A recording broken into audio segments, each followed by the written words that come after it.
Assalamualaikum warahmatullahi wabarakatuh. Waalaikumsalam warahmatullahi wabarakatuh.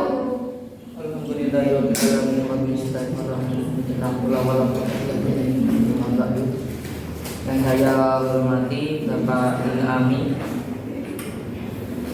MAG selaku pengampu mata kuliah pembelajaran Al-Quran Hadis dan teman-teman yang berbahagia. Di sini kami dari kelompok 4 akan mempresentasikan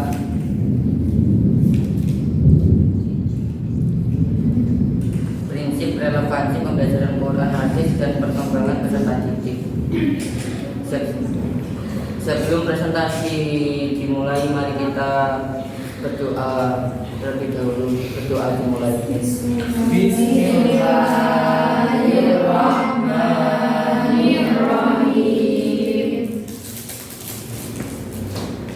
Perkenalkan, kami dari kelompok 4 yang beranggotakan pertama Muhammad Faisal, kedua Widya Risti, yang ketiga Hera Eviana. Materi pertama akan disampaikan oleh Widya Risti. Saya persilahkan. Oke, untuk yang pertama kita akan membahas mengenai prinsip relevansi dan perkembangan peserta didik. Menurut Tabar dalam Nasution menafsirkan kurikulum sebagai rencana pembelajaran yang direncanakan untuk pembelajaran anak-anak. Pandangan tradisional tentang kurikulum merumuskan bahwa kurikulum adalah beberapa mata pelajaran yang harus diambil siswa untuk mendapatkan ijazah. Dari pendapat tersebut dapat disimpulkan bahwasanya kurikulum ialah suatu perangkat atau peraturan dari pemerintah yang akan dilaksanakan atau diterapkan pada setiap sekolah dan peserta didik sebagai objek sasaran dalam proses belajar mengajar. Pengembangan kurikulum memiliki beberapa prinsip, salah satunya yaitu prinsip relevansi. Prinsip relevansi itu memiliki beberapa faktor, yaitu faktor internal dan faktor eksternal. Pada faktor internal memiliki beberapa komponen, yaitu komponen kurikulum yang meliputi tujuan, bahan, strategi, organisasi, dan evaluasi. Sedangkan pada faktor eksternal, komponen kurikulum memiliki relevansi dengan tuntutan sains dan teknologi, yaitu relevansi epistemologi, tuntutan dan potensi siswa atau relevansi psikologis, serta tuntutan dan kebutuhan pengembangan masyarakat atau relevansi sosiologis.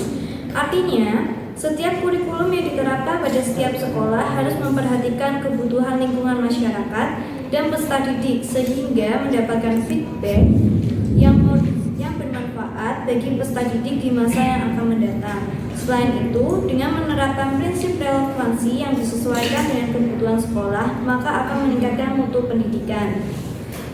Nah, untuk selanjutnya, pada dasarnya setiap individu itu memiliki perbedaan dengan karakteristik yang dimiliki. Begitu pula dengan peserta didik yang memiliki perbedaan dalam pertumbuhan dan perkembangannya. Sehingga dari hasil belajar ini dapat menentukan tingkat kognitif seorang peserta didik.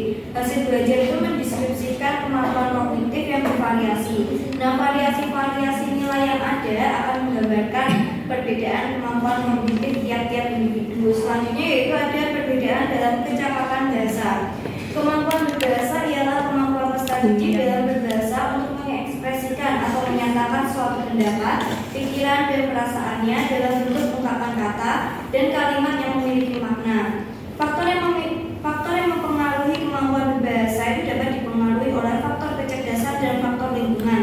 Selain itu, faktor yang paling utama ialah faktor fisik, terutama organ dalam berbicara. Peserta didik di sekolah pada dasarnya telah membawa kebiasaan-kebiasaan sebagai hasil belajar, baik dari lingkungan pendidikan prasekolah dan latar belakang kehidupan keluarganya. Selanjutnya itu ada perbedaan dalam kecakapan motorik.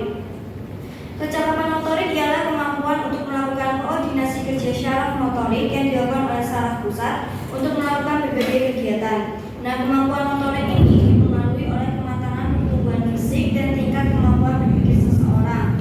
Karena kematangan pertumbuhan fisik tiap individu itu berbeda, jadi kecakapan motorik masing-masing per individu pun juga berbeda. Ada individu yang cekatan, kurang terampil, dan ada yang lamban dalam merespons sesuatu. Kemudian yaitu ada perbedaan dalam latar belakang. Untuk latar belakang yaitu latar belakang seseorang itu berkaitan ekonomi maupun sosiokultural yang berbeda. Begitu pula dengan lingkungan sekitar, baik lingkungan sosial budaya maupun lingkungan fisik yang memberi efek berbeda-beda pada setiap individu. Nah, pengalaman belajar yang dimiliki peserta didik pada saat di rumah itu sangat mempengaruhi kemampuan dan minat peserta didik dalam melaksanakan proses pembelajaran di sekolah. Selanjutnya yang terakhir yaitu perbedaan data. Lihatin, virus sih. Perbedaan bakat. Bakat adalah kemampuan yang dibawa atau dimiliki seseorang sejak lahir. Bakat akan berkembang dengan baik apabila selalu dirangsang dan berada di lingkungan yang tepat. Begitupun sebaliknya. Pada tingkat sekolah dasar atau madrasah ibtidaiyah itu berkaitan dengan penguasaan materi dan alat-alat pelajaran, sehingga kecakapan khusus atau data peserta didik belum tentu menonjol pada tingkat dasar. Selanjutnya yaitu perbedaan dalam kesiapan belajar. Selain perbedaan latar belakang dalam mempengaruhi sikap dan perkembangan anak, norma-norma di setiap tempat tinggal turut berpengaruh dalam perkembangan anak. Nah, pertumbuhan dan perkembangan anak ini beriringan dengan norma-norma. Banyak anak-anak yang bergantung dengan seorang dewasa dalam hal pakaian, makanan, serta pencegahan penyakit. Oleh karena itu, semua orang yang memiliki tugas dalam mengawasi anak itu harus mengerti persoalan anak yang sedang tumbuh dan berkembang. Selanjutnya akan disampaikan oleh Kak Hana. Baik, materi selanjutnya yaitu tentang pentingnya prinsip relevansi pada saat pembelajaran Quran. Prinsip relevansi sangat penting atau diperlukan dalam pembelajaran, karena dalam pembelajaran kita harus melihat kesesuaian antara materi yang akan diajarkan dengan karakteristik siswa. Sama halnya dengan pembelajaran Quran hadis. Kita juga harus memahami karakteristik siswa dengan cara melihat perkembangan peserta didik, mulai dari perkembangan fisik, emosi maupun kognitifnya. Perkembangan tersebut sangat mempengaruhi dalam proses pembelajaran Quran hadis. Nah, pembelajaran Quran hadis sendiri merupakan bagian dari mata pelajaran pendidikan agama Islam pada madrasah ibtidaiyah yang dimaksud untuk memberikan motivasi, bimbingan, pemahaman kemampuan dan penghayatan terhadap isi yang terkandung dalam Al-Quran dan hadis, sehingga dapat diwujudkan dalam perilaku sehari-hari sebagai perwujudan iman dan takwa kepada Allah Subhanahu wa Ta'ala. Karakteristik anak perlu diperhitungkan dalam proses pembelajaran. Silakan Mas Nanang. Assalamualaikum warahmatullahi wabarakatuh. Waalaikumsalam warahmatullahi wabarakatuh. Di sini saya ingin bertanya terkait prinsip relevansi. Di PPT tersebut kan tertuliskan prinsip relevansi itu sangat penting dalam proses pembelajaran karena kemampuan berpikir anak. Pertanyaannya itu apa yang akan terjadi jika prinsip relevansi tersebut itu dan pengembangan anak itu tidak sesuai atau tidak terlaksana dengan baik? Seperti itu, Mbak. Terima kasih. Wassalamualaikum warahmatullahi wabarakatuh. Waalaikumsalam. Izin bertanya, Ya, silakan. yang awalnya nah tadi pentingnya prinsip relevansi saat pembelajaran di Quran hadis. Nah, dimana di sini kan ketika tingkat kita kan di pembelajaran madrasah tidak, yaitu dibagi menjadi dua klaster atau dua kelas tingkatan bawah dan tingkatan atas. Namun terkadang di pembelajaran Quran hadis itu memuat surah dan juga hadis yang awam untuk peserta didik. Nah, ketika itu kan perlu relevansi antara pembelajaran peserta didik dan juga buku ajarnya. Nah, bagaimana kelompok panjenengan terkait relevansi antara pembelajaran peserta didik dan juga psikologi dari peserta didiknya itu kan mempengaruhi bagaimana kalau misalkan hadisnya itu memang panjang, nah bagaimana peserta didik itu menghafalkan, apalagi kan tidak semuanya jadi peserta didik itu sudah bisa membaca Al-Quran, apalagi di tingkatan kelas bawah. Baik, itu terima kasih dari saya. Berarti intinya itu kesulitan anak dalam membaca Al-Quran ya, Mbak? Iya, itu benar. Ya, silakan Mbak Sandra. Ya, Assalamualaikum warahmatullahi wabarakatuh. Waalaikumsalam warahmatullahi wabarakatuh. Kenalkan, nama saya Siti Fahia Rosida dengan NIM 032. Nah, Izin bertanya, nah melihat perkembangan peserta didik itu kan ya berbeda ya, mungkin dari cara dia berbicara, berbahasa dan menanggapi dia ketika pembelajaran. Nah, hal tersebut kan juga mempengaruhi jalannya pembelajaran Quran hadis. Nah, bagaimana sih kiat guru agar mengatasi anak yang memiliki kesulitan belajar, khususnya dari pembelajaran Quran hadis? Yang terlebih lagi ada juga beberapa siswa yang notabene-nya itu dia berada di lingkungan yang tidak agamis. Bisa dipahami? Jadi kami dari kelompok di 4 akan menjawab pertanyaan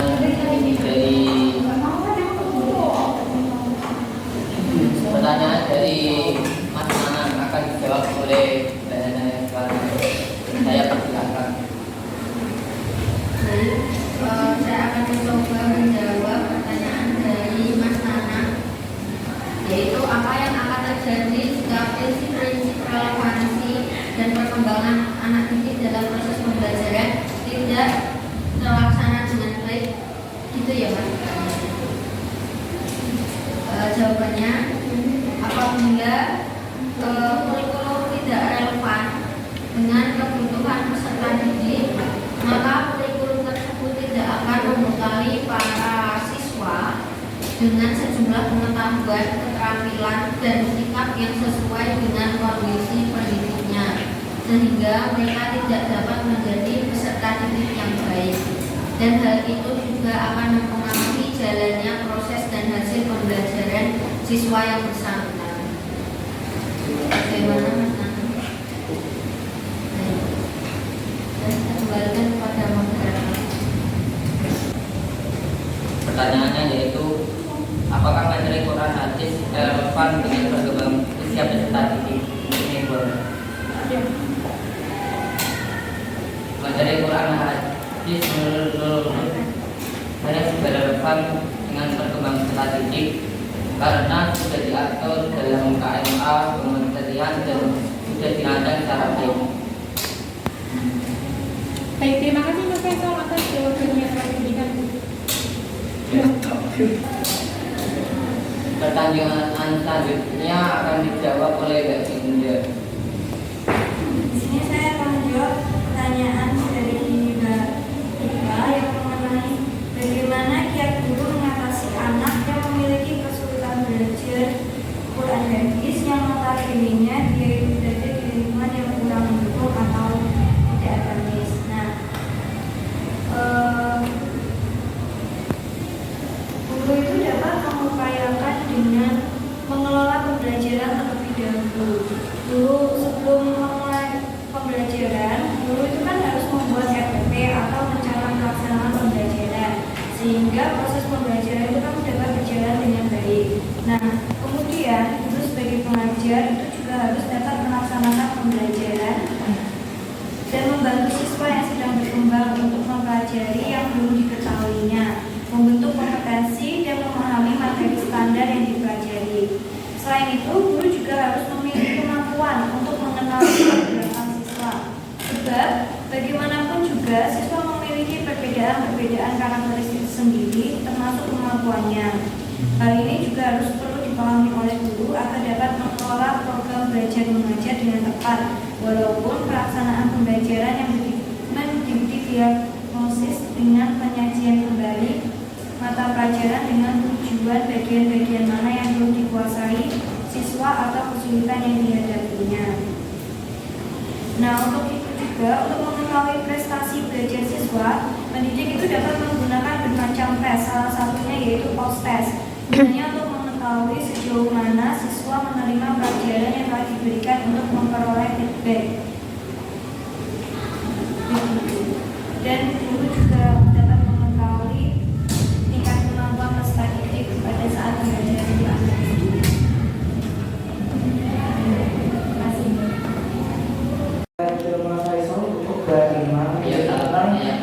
Pentingnya Quran hadis terhadap peserta didik. Ini sangat penting karena dengan kita pengalaman Al-Quran 5 atau pengalaman dalam Al-Quran tersebut sendiri sangat berpengaruh terhadap dewasanya. Karena apa? Dengan kita didikan sejak dini dan nantinya itu akan kembali dirinya sendiri. Jadi untuk pembelajarannya itu sangat mendukung karena disebut juga dengan membaca, menulis, menghafalkan, dan mengamalkan dan memahami. Dan juga ada terakhirnya, di situ juga ada pembiasaan membaca Al-Quran yang dimana si anak akan lama-lama akan terbiasa dalam membaca Al-Quran. Dan emang pada dasarnya tuh anak-anak sulit untuk membaca Al-Quran karena tuntutannya itu sangat banyak antara tajwid dan bacanya makhrajnya harus benar, itu juga bertahap atau berprosesnya. Dengan pembiasaan tersebut nanti lama-lama akan bisa beradaptasi sendiri. Mungkin itu. Baik, terima kasih teman-teman atas jawabannya teman-teman. Sudah, biasa cukup.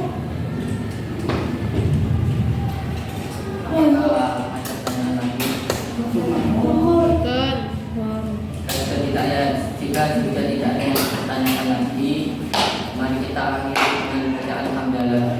Alhamdulillahirabbil alamin.